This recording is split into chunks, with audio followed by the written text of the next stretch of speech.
अब हम अपनी इस पॉडकास्ट के इख्तिताम की तरफ पहुँचते हैं। मैं जानती हूँ आपका वक़्त बहुत कीमती है और आप वैसे भी बहुत पढ़ने वाली बच्ची हैं। तो हम अब आते हैं इसके इख्तिताम की तरफ और वो ये है रेखा आप क्या कहना चाहेंगी पाकिस्तान के एक आम इंसान को, पाकिस्तान में बसने वाला एक आम इंसान अ, जो कि अपने मुल्क में अमन तो चाहता है, लेकिन उसके लिए वो सब कुछ नहीं कर पा रहा या वो सब कुछ नहीं करना चाहता जो करना चाहिए। आपको क्या लगता है कि पाकिस्तान में बसने वाले मुसलमानों को, पाकिस्तान में बसने वाली अक्सरियत को, वो क्या करना चाहिए कि रेखा और रेखा जैसी और बहुत सी लड़कियाँ खुद को महफूज़ समझें, उनके वालिदैन को उन पर इस तरह की लिमिटेशंस ना लगानी पड़ें कि बेटा आप घर से बाहर नहीं निकल सकती? जी, बिल्कुल, बहुत अच्छा सवाल है। देखो, प्रोग्रेसिव पाकिस्तान तभी बनेगा जब हम एक साथ मिलकर काम करेंगे, इर्रिस्पेक्टिव ऑफ आवर रिलिजन। अगर कोई किसी भी पेशे में काम कर रहा है या पढ़ रहा है, तो उसका पहला मोटिव होता है अपने कंट्री को सर्व करे, फिर कहीं और सेटल हो, सबसे पहले ये होता है।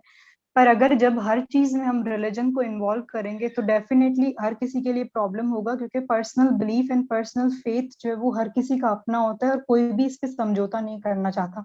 अगर आप नहीं करना चाहते तो कोई भी नहीं करना चाहेगा, बिकॉज एक टीचिंग्स हैं, उसको बचपन से दी गई हैं उसके पेरेंट्स से, तो कोई भी समझौता नहीं करेगा। तो I just want majority to understand this thing कि we are all equal, we are all same under the same roof of Pakistan.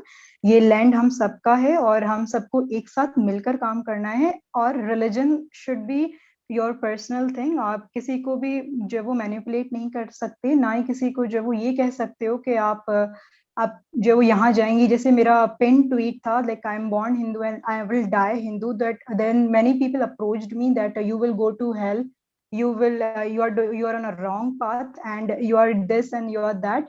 I just want to tell them one thing, that if I am writing something, that means I am 110% on it. That means कि मेरा उसमें 100% belief है और उससे ज्यादा belief होगा।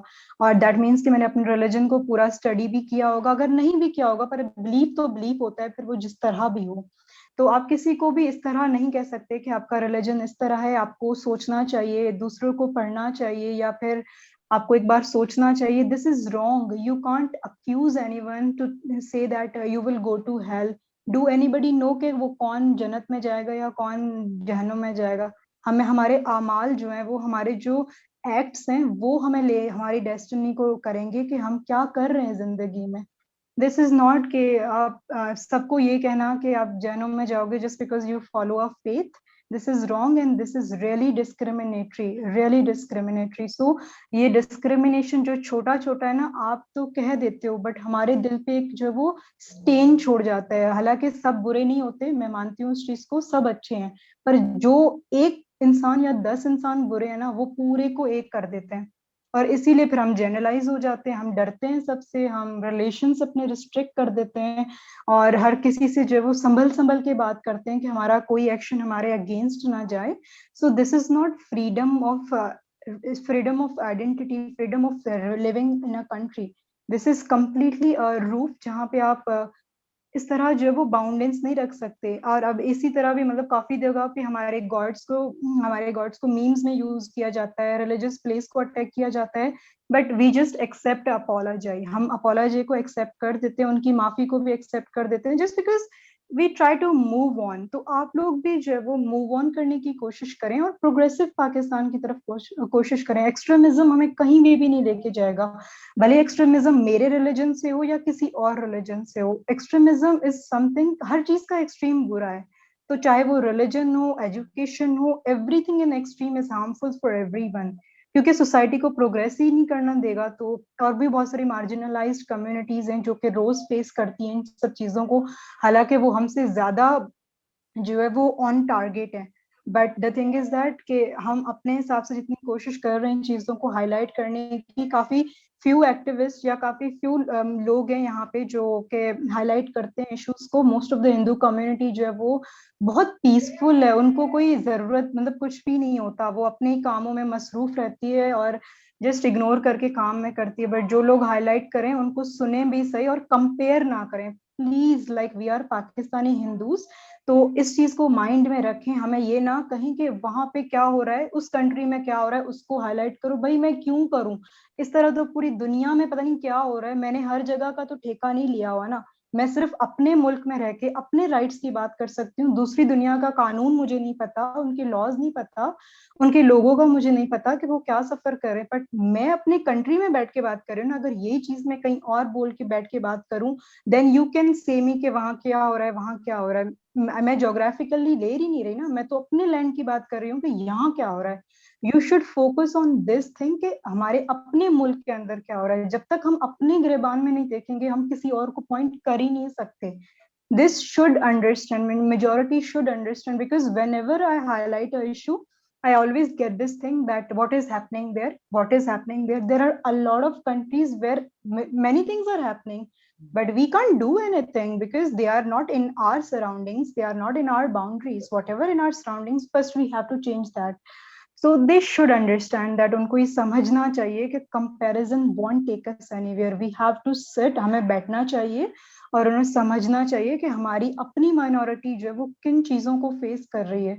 Forced conversion, daily discrimination और बहुत सारी ऐसी चीजें होती हैं जिनको हम इग्नोर कर रहे हैं। बट अगर आप उस पर हाईलाइट करेंगे, रिफ्लेक्ट करेंगे, तो हमें अच्छा महसूस होगा कि एक सेम लोग जो है वो हमारे साथ हैं। जिस तरह ट्विटर यूज किया, तो ट्विटर में काफी लोग जो हैं वो बहुत सारी चीजों को जो है वो कंडेम भी करते हैं। अच्छा लगता है कि मतलब इतनी प्रोग्रेसिव लोग हैं आसपास, और शायद मेरे बहुत सारे फ्रेंड्स भी बन गए हैं जस्ट बिकॉज के उनका माइंडसेट मुझे रिफ्लेक्ट करता है कि वाकई वो अच्छा चाहते हैं लाइफ में, इरिस्पेक्टिव ऑफ रिलीजन। तो मेजोरिटी को भी ये सोचना चाहिए कि रिलीजन हर किसी का पर्सनल होता है, और कोई इस चीज को चूज नहीं करता कि मुझे बचपन में किसी को भी ये ऑप्शन नहीं होता कि तुम उसमें जाओगे। तो everybody is born into a family and that is decided by God.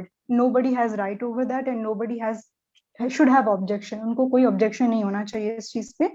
और अगर किसी को वाकई किसी चीज को स्टडी करना है, किसी रिलीजन को स्टडी करना है, ही विल डू इट, वो करेगा, उसको रिसर्च करेगा, समझेगा, पढ़ेगा। पर इस तरह अगर आप किसी टीचिंग्स को बिलीव करते हैं और किसी और को नहीं कह सकते कि आप भी करो, वो इंसान समझेगा जब टाइम पे आएगा, उसको गलत लगेगा कि वो अगर गलत कर रहा है तो वो सही की तरफ भी जाएगा, अगर उसे लगेगा कि वो गलत है। अगर नहीं लगता तो कोई और किसी का हक भी नहीं है कि वो उसे बोले कि you should consider this, you should consider that. This is completely wrong and this is hurtful in many ways. Thank you.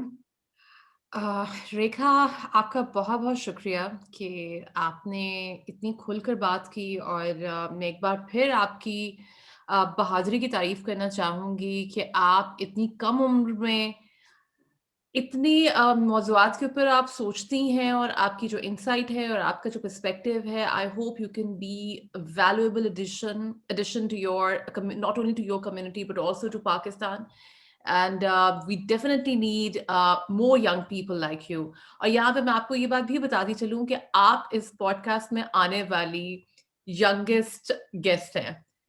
आप सबसे कम उम्र मेहमान हैं, इससे पहले हमारे साथ कोई 21 साल की उम्र की लोग नहीं आए। तो बहुत-बहुत शुक्रिया रेखा, आप सब लोगों का भी बहुत शुक्रिया, जिन्होंने ये पॉडकास्ट देखी। मैं उम्मीद करती हूँ कि रेखा की बातों से हम में से बहुत से लोगों के ज़हनों में सोच की नई राहें खुलेंगी, इस बात का एहसास होगा कि हम कहाँ-कहाँ अपने इर्द-गिर्द बसने वाले पाकिस्तानियों के साथ ही ज़्यादती कर जाते हैं और इन चीज़ों का सद्देबाब किस तरह मुमकिन है। अगर हम इन चीज़ों पर सोचेंगे तभी हम एक रोशन ख़्याल और एक तरक्की याफ़्ता मुल्क बना सकेंगे। आप सब लोगों का बहुत शुक्रिया। अगली पॉडकास्ट में आपसे दोबारा मुलाकात होगी, तब तक के लिए खुदा हाफ़िज़।